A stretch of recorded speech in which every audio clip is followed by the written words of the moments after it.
When you have 0 Splash Brothers, what does that give you? The bottom spot in the NBA. When you have 1 Splash Brother, what does that give you? A play-in position. When you have 2 Splash Brothers, what does that give you? A lot of threes, a lot of highlights, and just a little piece of golden hardware called the Larry O'Brien Championship Trophy. The 2021-2022 Golden State Warriors training camp starts in about a month and a half, and today we're going to go over the whole entire Warriors roster and break it down in order to show you just how loaded and deadly Dub Nation is going to be this upcoming season. I'll start first with the point guards and make my way up to the centers. Point guard number 1, Stephen Curry. Seth on step. Curry for 3. It's good! 8 3-pointer. This is the man that really needs no introductions. I mean, 2-time MVP, 3-time champion, best shooter in the history of the NBA. Last season, Steph averaged 32 points while shooting 48% from the field, 42% from 3, and 92% from the free throw line. He'll be the starting point guard without question. Point guard number 2, Jordan Poole. Stan Van Gundy back in the Northern California. Jordan Poole is listed as a shooting guard, but let's not kid ourselves. The man has the ability to break down his defenders and make plays for his team. Last season, JP averaged 12 points while shooting 43% from the field, 35% from 3, and 88% at the free throw line. Not bad for a second-year backup guard. Jordan Poole will be the primary ball handler when Steph is on the bench, and I predict he'll be at the very least a finalist for the 6th Man of the Year award. Point guard number 3, Ja'Cory McLaughlin.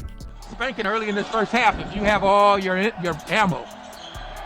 McLaughlin from 15, yes. Some of y'all might not know this dude yet, but NBA insider Adrian Wojnarowski recently reported that Ja'Cory has recently reached a deal with the Warriors. He's a 23-year-old 6'5" point guard coming out of UC Santa Barbara, and I gotta admit, the kid can really play ball. Last season in college, Ja'Cory averaged 16 points and 5.2 assists on shooting splits of 49% from the field, 41% from 3, and 83% at the free throw line. He's playing in the NBA Summer League, and in his first game, he shot 3 from 6 from beyond the arc. Not a bad start. I'm looking forward to watching Ja'Cory play some more games in a Warriors uniform. Next off, let's move on to the shooting guards. Shooting guard number 1, Klay Thompson. Just dribbles into a 3 and buries it up. Just like his fellow Splash brother Steph Curry, Klay Thompson, the Beast of the Bay, has no need for introductions. Before his injury, Klay Thompson was one of the best two-way players in the league. He's capable of taking over games himself, as evident from his 37-point quarter. And he's capable of defending at a real high level, as evident from his NBA All-Defensive Second Team selection. In his last season, Klay averaged 21.5 points per game while shooting 47% from the field, 40% from 3, and 82% at the free throw line. Speaking of his injury, fellow Warrior Kevon Looney recently said, "He's doing good. His rehab is going to be a long process, but he's looking really good now. He's getting stronger, he's really attacking, he's really locked in. It's probably the most focus I've probably seen Klay in a long time, so I'm really excited to get him back." Me too, Kevon, me too. Anyway, moving on. Shooting guard number 2, Justinian Jessup. Absolutely, and you know, having seen him now play so much different, nice 3 there. The Warriors drafted Jessup in 2020, late in the 2nd round. However, Jessup decided to play in Australia last season, where he averaged 13 points per game on shooting splits of 42% from the field, 34% from 3, and 75% at the free throw line. Jessup stands 6'7" and is hoping he can be the Duncan Robinson for the Golden State Warriors. Shooting guard number 3, Moses Moody. Young's backcourt guard. Moody for 3, it's good. Moses Moody was the 14th overall pick in the 2021 NBA Draft and is considered a steal for the Warriors. Moody stands 6'6" and just finished his lone college season at Arkansas, where he averaged about 17 points on shooting splits of 43% from the field, 36% from 3, and 81% at the free throw line. He's 19 years old, and if he can defend at a real high level and knock down his jump shots, he'll be everything the Warriors want and more. That's it for the 2 position. Now let's move on to the small forwards. Small forward number 1, Andrew Wiggins. It's so funny with that pretty jumper as they find Wiggins. How about a pretty lob? Yeah, they're top blocking him too. That was Booker. You can call him Mr. Consistent, or you could call him Maple Jordan. To be honest, as long as he stays aggressive on the basketball court, either nickname is fine by me. Last season, Wiggins averaged 18.6 points while shooting 48% from the field, 38% from three, and 71% at the free throw line. Wiggins also became one of the better two-way players in the league, and if there was ever an NBA all-defensive third team, he'd be on it. Moving on. Small forward number 2, Otto Porter Jr. Westbrook was on the floor. Otto Porter Jr. Is that a second? Otto Porter was offered a lot more money from other teams, but decided to take the veterans minimum to join the Golden State Warriors because he's a smart guy and understands that there's a championship to be won in the Bay Area. Otto Porter has battled with injuries the last few years, but recently reported that he's feeling in tip-top shape. Standing 6'8", the Missouri native has career averages of 11 points per game while shooting 48% from the field, 40% from three, and 79% from the free throw line. If healthy, Otto Porter will make the Warriors bench really, really, really dangerous. Moving on. Small forward number 3, Jonathan Kaminga. Nice move.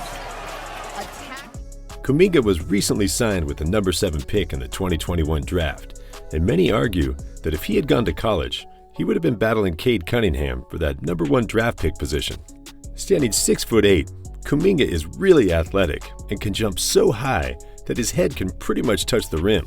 Last season in the G League, an 18-year-old Kaminga averaged about 16 points and 7 rebounds per game in a league where the average age is 25.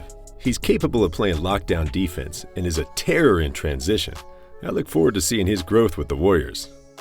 Last off is small forward number 4, the 2015 Finals MVP. That's right, Andre Iguodala. Here's Ariza bouncing for Iguodala's 3. Kaboom! Andre Iguodala was recently signed for the veterans minimum. Although he isn't as young as he was when he battled against LeBron in the 2015 Finals, Iguodala still believes he can contribute at a high level. Steph Curry recently went on to say this about Iggy. The dude is motivated. He's in good shape mentally and physically. And to know it's somebody that's been around, knows how we operate, can help the young guys, can be the eyes and ears in the locker room and on the court to help unlock some potential. It's going to be awesome. Now, moving on to the power forwards. Power forward number 1, Draymond Green. It's a handful of games recently. Green posting hero, scored easy. Nothing needs to be said about Draymond. Fearless, leader, or as Steve Kerr says, the heart of the Warriors. Draymond Green is determined to improve his shooting this offseason and hopes to regain some of his 2016 form, where he shot 39% from 3.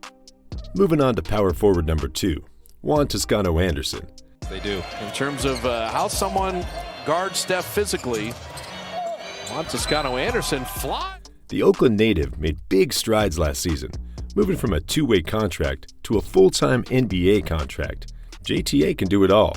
Cut with the ball, shoot the 3-ball, defend at a high level. He can fit in with almost any lineup, and the man plays with a ton of energy. I look forward to seeing him progress even more next season. Power forward number 3, Nemanja Bjelica.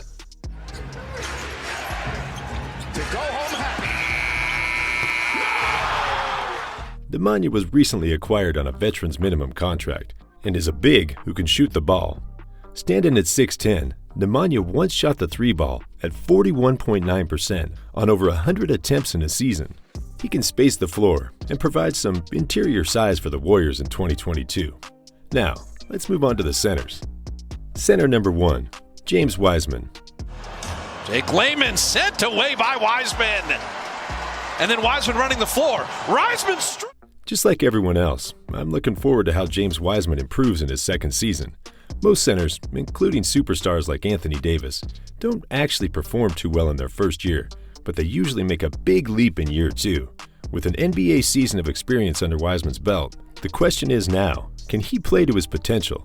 And if he does, the NBA better watch out. Center number 2, Kevon Looney. Off the Iverson cut. Nice two-man game with Looney.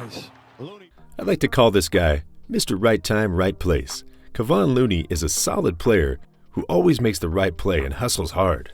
He's constantly battling and was part of the best three-man combinations for the Warriors in 2021. That's 15 players, and while changes may be made to the roster, I believe this is the 15-man squad the Warriors will start the season with. It is a really deep team, definitely capable of winning a championship. Let's take a quick look at the possible death lineups and the depth of the bench once the playoffs arrive. Well, to be honest, if James Wiseman and Draymond Green start hitting their open threes at close to 40%, that's a death lineup in and of itself. I mean, Steph Curry, Klay Thompson, Draymond Green, Wiggins, and Wiseman? If Wiseman just focuses on the DeAndre Ayton stuff this season, that is still a really good lineup, but you can swap him out for a healthy Nemanja, Otto Porter Jr., or JTA, all who have a bit of size and length and can shoot the three ball at about 40%. Anyway, when the starters go on to take their rest, coming off the bench you have Jordan Poole, who will probably make a leap from year 2.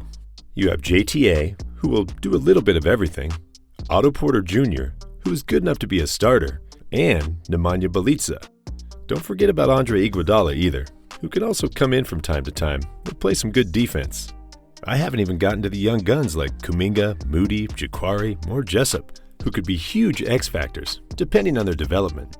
The Warriors are going to have one of the best starting fives in the league, and their bench is stacked with shooters, and they have a lot of young talents that are brimming with potential. Offense and defense, the Warriors are going to be at least 10 to 12 deep, which means Steph, Klay, and Draymond can take rest from time to time in order to gear up for the playoffs.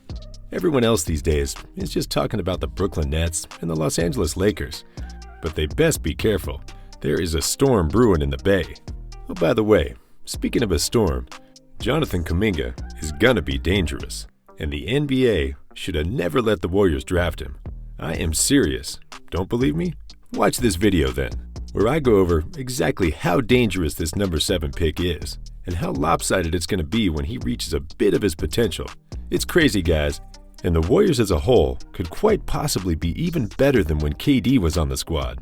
Anyways, click on the video, guys, watch it, and I'll see you on the other side.